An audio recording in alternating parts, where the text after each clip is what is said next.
Together, growing in faith, changing communities.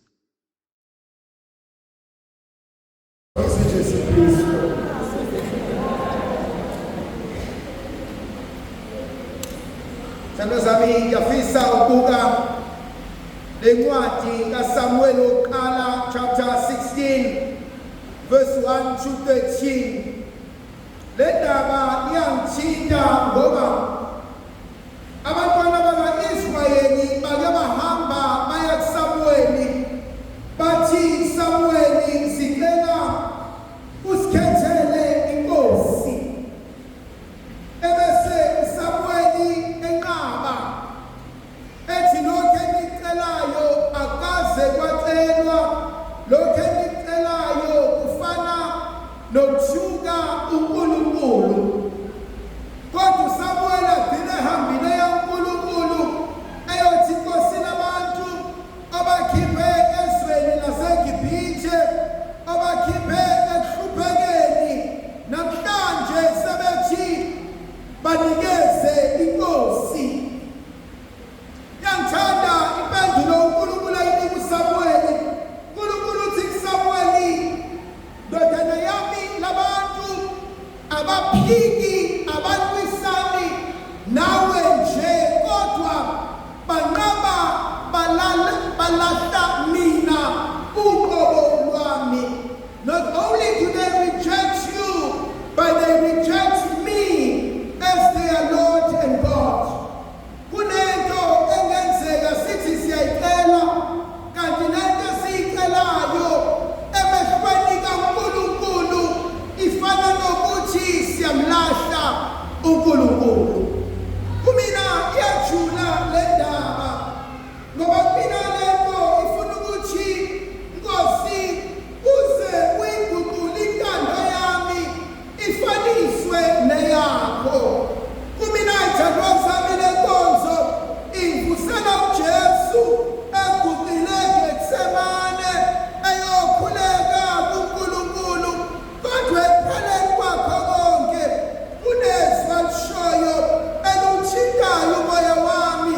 Mangenzeki intando yami, kodwa Baba makwenzeke intando yakho. Sekuzabe kubalulekile leyo nto.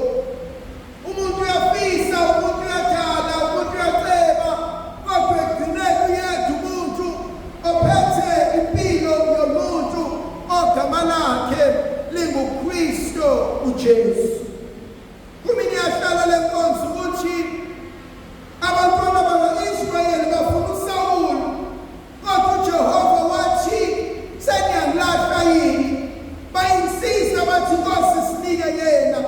Athi uNkulunkulu lo muntu enimfunayo uyonihlukumeza, lo muntu enimfunayo uyonenza igqila, lo muntu enimfunayo uyohlukumeza abantwana benu.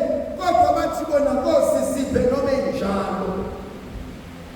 Sebenzani kwesinye isikhathi siyayifuna into noma izosilimaza, siyayifuna into noma izosibulala, siyayifuna into noma izohlukanisa umndeni.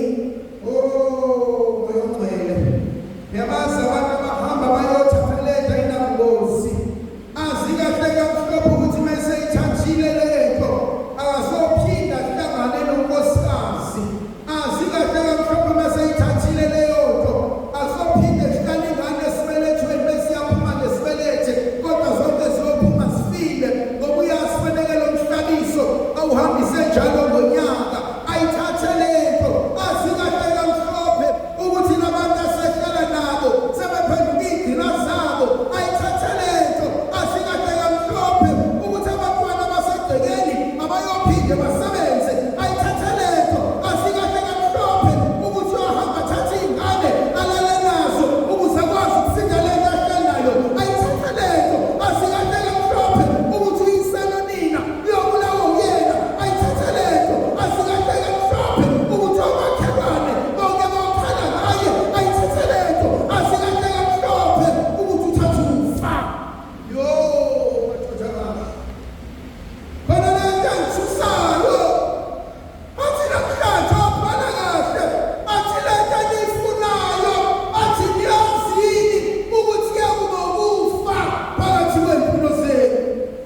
ngicela unganginiki.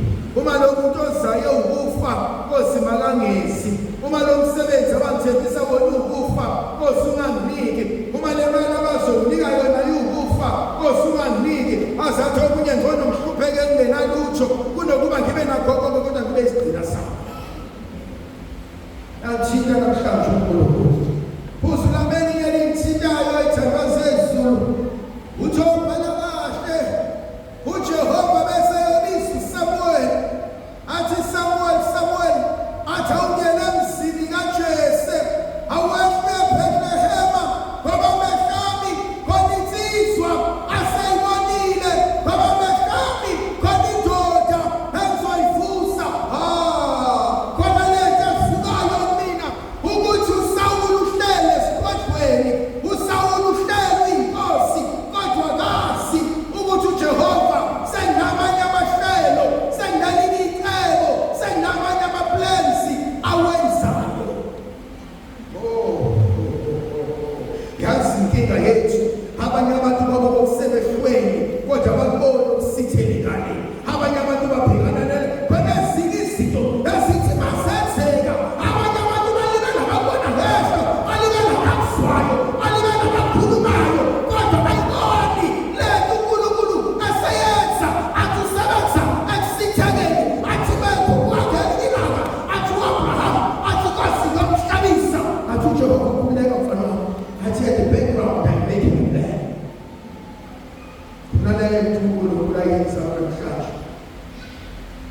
Thatha uSamuel uthi awumyeke uSawuli ahlale. Khona abanye abantu abayitshela ukuthi basengama-first lady. Khona abanye abantu abayitshela ukuthi bango-CEO. Khona abanye abantu abayitshela ukuthi basaphethe. Kanti amandla kahamba asuswa khona. Athi ngidlala idumiso. Athi Yesu walameva ukuze akhonze kahle yebo uthi kunikuze fubayo. Awuyeke uNkulunkulu athi mntanami awafela eBhethlehema. Athi khona incele nalo. Athi awuye emzini kaJese. Athi khona isolution ezophuma. Athi awuye ezathi. Athi khona ezomvusa. Athi awuye enhla. Athi khona ezomlungisa. Kunale nkonzo besiyiswela. Besiyiswela inkonzo yabantu abakwazi ukulalela. Athi umpostoli Pawulos athi lalelani okushiwo umoya emabandleni. Athi kulaleleni uNkulunkulu. Athi ophala kahle. There are moments when you think it's silent. There are moments when you jalulele kantakalele kuneceba nenzayo. Nale nkonzo ayenza namhlanje uNkulunkulu. Khona le nkonzo evukayo. uSawuli uphenduka isilahlwa. Othi uDavide phenduka isithandwa sezulu. Khona le nkonzo uNkulunkulu ameyenza. Athi kodwa wena sengikuhlelele kodwa ngafuna ukubukela emhlabeni. Athi awukabhulokubeka uyokwalusa izimvu. Athi sengikulungisele. Athi kodwa ngisafuna ukuba walusa izimvu. When the child is right, athi obhala kahle, I the Lord your God, athi will make it happen. Khona le nkonzo uNkulunkulu angifusela yona. Lithi izwi likaNkulunkulu, thandwa zami, you don't get this. When uSamuel ezokhetha inkosi, uDavide was not in the room.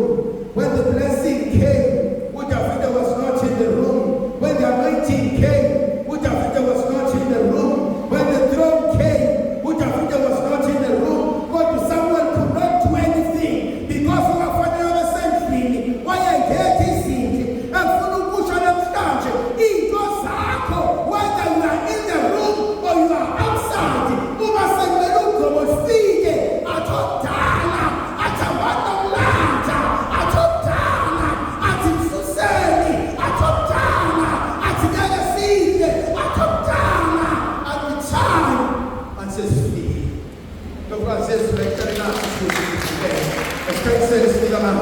oyise nendoda nomoya oqoqileyo.